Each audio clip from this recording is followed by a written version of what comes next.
লাঠিচার্জ। তৃণমূল এবং বিজেপি প্রার্থীর একে অপরকে টক্কর। শেষ দফা নির্বাচনে কলকাতার শ্যামপুকুর এবং পানিহাটিতে এই ছবি ধরা পড়ল। পানিহাটির বিজেপি প্রার্থী রত্না দেবনাথকে ঘিরে দফায় দফায় বিক্ষোভ দেখায় তৃণমূল কংগ্রেস, পাল্টা সরব বিজেপি।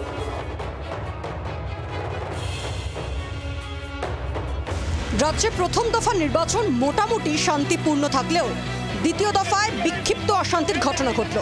শ্যামপুকুর আর পানিহাটিতে দফায় দফায় উত্তেজনা ছড়ালো।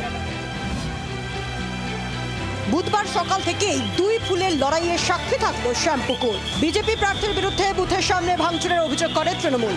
তা থেকে গোলমালে শুরু। পরিস্থিতি নিয়ন্ত্রণে লাঠি চালায় বাহিনী। শেষ দফায় কলকাতার বুকে প্রথম একেবারে লাঠিচার্জ করতে দেখা গেল কেন্দ্রীয় বাহিনীকে। যারা জমায়েত করেছিলেন তাদেরকে সরিয়ে দেওয়া হলো।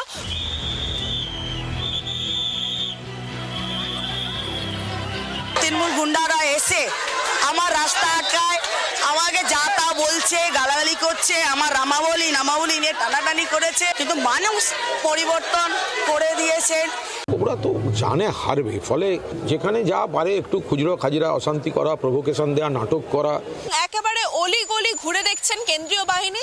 একেবারে আমরা দেখতে পাচ্ছি কলকাতা পুলিশ রয়েছেন তাদেরকে গার্ড করার জন্য, একই সঙ্গে কেন্দ্রীয় বাহিনী তাদেরও কিন্তু বাইক দেওয়া হয়েছে। ভোটদানকে ঘিরে উত্তপ্ত হলো পানিহাটিও। এবার সেখানে বিজেপির প্রার্থী আরজিকর কাণ্ডে নিহত তরুণী চিকিৎসকের মা রত্না দেবনাথ সকালে মেয়ের ছবিতে প্রণাম করে বুথে বুথে ঘুরতে শুরু করেন তিনি। কিন্তু জায়গায় জায়গায় বারবার তৃণমূলের বিক্ষোভের মুখে পড়তে হয় রত্নাকে। রীতিমতো উত্তেজনা ছড়ায় এই 156 নম্বর বুথে আজাদ হিন্দ নগরে।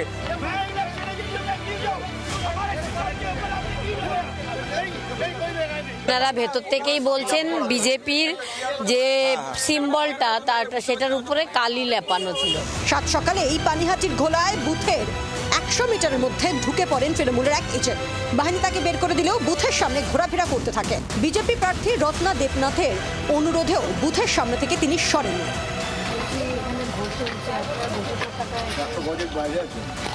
ঘোলা সি ব্লক 101 নম্বর যে বুথ রয়েছে, 100 মিটার যে দূরত্ব রয়েছে, সেই 100 মিটার দূরত্বের মধ্যেই তৃণমূল কংগ্রেস কাউন্সিলর 32 নম্বর ওয়ার্ডের তিনি শম্ভু চন্দ্র তিনি প্রবেশ করেছিলেন। তাকে কেন্দ্রীয় বাহিনীর জওয়ানরা বার করে দিল। আমি রিলিভার, এজেন্টের রিলিভার। 7:30টার সময় রিলিভারের কি কাজ? হ্যাঁ, 7:30টার সময় বা 8টার সময় রিলিভার আমাকে চাইতেই পারে। পানিহাটিতে 29 নম্বর ওয়ার্ডের এক বুথের সামনে একটি বাড়িতে বসেছিলেন তৃণমূলের কাউন্সিলর। বুথের সামনেই বসেছিলেন বিএলও। বিজেপি এই নিয়ে প্রতিবাদ করলে কাউন্সিলরকে তুলে দেয় বাহিনী। প্রায় 100 মিটারের মধ্যে থাকা যাবে আমি না। জাস্ট হেঁটে হেঁটে আসছি, আপনাদের গাড়িগুলো না পালাচ্ছি কোথায়? র্যাব বললো যে আমি হাঁটছি। এইবার ঘটনাটা হচ্ছে যে দেখুন, আমরা তো নর্মাল মানুষ। আমি খেয়াল করিনি, কারণ আমি আমার কাজ নিয়ে ব্যস্ত। মেন কথা হচ্ছে এটা, কারণ আজ আমাদের উপর প্রচুর প্রেশার চলছে। শ্যামপুকুর এবং পানিহাটি ভোট ঘিরে সচরাচর এখানে তেমন উত্তেজনা ছড়ায় না। এবার কিছুটা হলেও ব্যতিক্রম। ব্যুরো রিপোর্ট, জি 24 ঘন্টা। বাংলার আওয়াজ, বাঙালির আবেগ, জি 24 ঘন্টা।